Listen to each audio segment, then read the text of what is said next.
نحمده ونصلي على رسوله الكريم اما بعد. معزز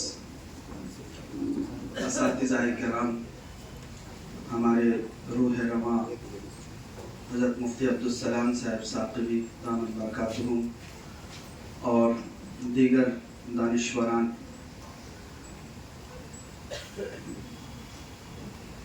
ہمارے اس سماج اور سوسائٹی میں، بلکہ یہ کہا جائے تو شاید مبالغہ نہ ہوگا کہ دنیا کے ہر معاشرے کو، دنیا کی ہر سوسائٹی کو، دنیا کے ہر قوم کو اور دنیا کے ہر سماج کو اچھے انسان کی ضرورت ہے. اس میں کوئی شک نہیں. اچھے انسان کی کمی اس دنیا میں سب سے زیادہ ہے. جتنے انسان کے اندر برائیاں آ رہی ہیں یا انسان کے اندر جتنے جرائم اور گناہ کی خواہشیں پیدا ہو رہی ہیں، پوری دنیا بدامنی کی طرف جا رہی ہے. بلا تفریق مذہب، آپ کسی بھی مذہب کے ذمہ دار سے پوچھ سکتے ہیں کہ اس وقت اگر کسی چیز کی کمی ہے تو وہ ہے اچھے انسان کی. فطری طور پر ایک اگر اچھا انسان کوئی بن جائے تو اس اچھے انسان کی وجہ سے سماج میں انقلابی تبدیلی رونما ہوتی ہے. ہماری تعلیم کا مقصد، اسلام میں جو تعلیم کا مقصد ہے، وہ قرآن کریم کی ایک آیت ہے، هو الذی بعث فی الامیین رسولا منہم یتلو علیہم آیاتہ ویزکیہم ویعلمہم الکتاب والحکمہ. یہ سورہ جمعہ کی آیت ہے. اس میں اللہ تبارک و تعالی نے انسان کو تعلیم کی طرف رغبت دی، اور تعلیم سے قبل اللہ تبارک و تعالی نے ایک لفظ کا استعمال کیا جس پر ہمیں غور کرنے کی ضرورت ہے. تعلیم سے قبل وَيُزَكِّيهِمْ وَيُعَلِّمُهُمْ، وَيُزَكِّيهِمْ کا لفظ استعمال کیا جس سے صاف اشارہ ہوتا ہے کہ تعلیم کا مقصد کیا ہونا چاہیے. تعلیم کا مقصد ایک اچھے انسان بنانا. وَيُزَكِّيهِمْ اگر اصطلاح میں جائیے گا، علماء کرام جانتے ہیں تزکیہ نفس کو کہا جاتا ہے. عام زبان میں اگر اس کو کہیں تو تربیت کہا جائے. تربیت یعنی تعلیم سے قبل آپ تربیت حاصل کریں. تعلیم بعد میں. اگر تعلیم حاصل کر رہے ہیں تو تعلیم برائے معاش نہیں ہونا چاہیے، تعلیم برائے سیاست نہیں ہونی چاہیے، تعلیم برائے مادیت نہیں ہونی چاہیے، بلکہ تعلیم برائے تزکیہ ہونی چاہیے، تعلیم برائے تربیت ہونی چاہیے، یا تعلیم برائے صالحیت ہونی چاہیے کہ انسان کے اندر صالحیت آئے. میں اکثر کہا کرتا ہوں کہ آپ اندازہ لگائے کہ پوری دنیا میں بڑے بڑے جو جرائم ہو رہے ہیں، بڑے بڑے جرائم، بڑے بڑے گناہ، بڑی بڑی ڈکیتی اور بڑی بڑی چوریاں جو ہو رہی ہے نا، وہ تعلیم یافتہ لوگوں کے پشت سے نکلے ہوئے لوگ کر رہے ہیں. آپ دیکھیے آج کل ٹیکنالوجی کا دور ہے. وہ ٹیکنالوجی میں انجینئرنگ کرنے کے بعد آج کل لوگ بینکوں سے لوگوں کے پیسے اڑا لے جا رہے ہیں. تعلیم سے ہی تو انہوں نے سیکھا ہے، تعلیم سے سیکھا ہے. ایک 10 سالہ 12 سالہ 6 سالہ معصومہ کے ساتھ گینگ ریپ ہوتا ہے، گینگ ریپ ہوتا ہے، اور وہ گینگ ریپ کرنے والے تعلیم یافتہ ہوتے ہیں. اس میں کوئی شک نہیں، سب کے سب تعلیم یافتہ ہوتے ہیں. اللہ تبارک و تعالیٰ کے بنایا ہوا قانون کو ہم نے ختم کر دیا اور اپنے ذہن سے قانون بنائے کہ تعلیم ہی تعلیم. بس تعلیم, صرف تعلیم. اب اس طرح سے اس نہج سے جتنی تعلیم بڑھے گی, جتنا ایجوکیشن بڑھے گا, اس سے زیادہ گناہ بڑھیں گے, بدامنی پھیلے گی, بے سکونی پھیلے گی, دنیا میں فساد بڑھے گا.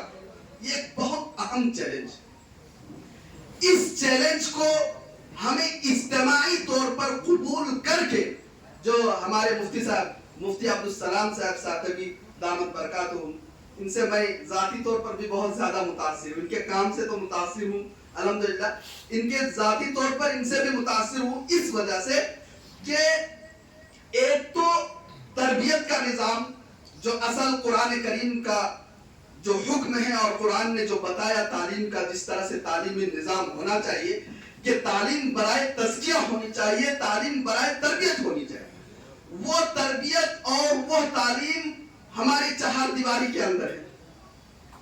اس کے علاوہ جو جدید چیلنجز ہیں, جدید چیلنجز بہت سے. اب چونکہ زمانے میں تبدیلیاں رونما ہو رہی ہے, ہر طرح کی تبدیلی ہو رہی ہے. اب ٹیکنالوجی کا زمانہ آ رہا, لہجے, اسلوب اور زبان ہر چیز بدل رہی ہے. اب وہ روایتی زبان نہیں چلے گی, روایتی زبان اب نہیں چلے گی. اب نئے انداز کے نئے لہجے کی ضرورت ہوگی, نئی زبان کی ضرورت ہوگی.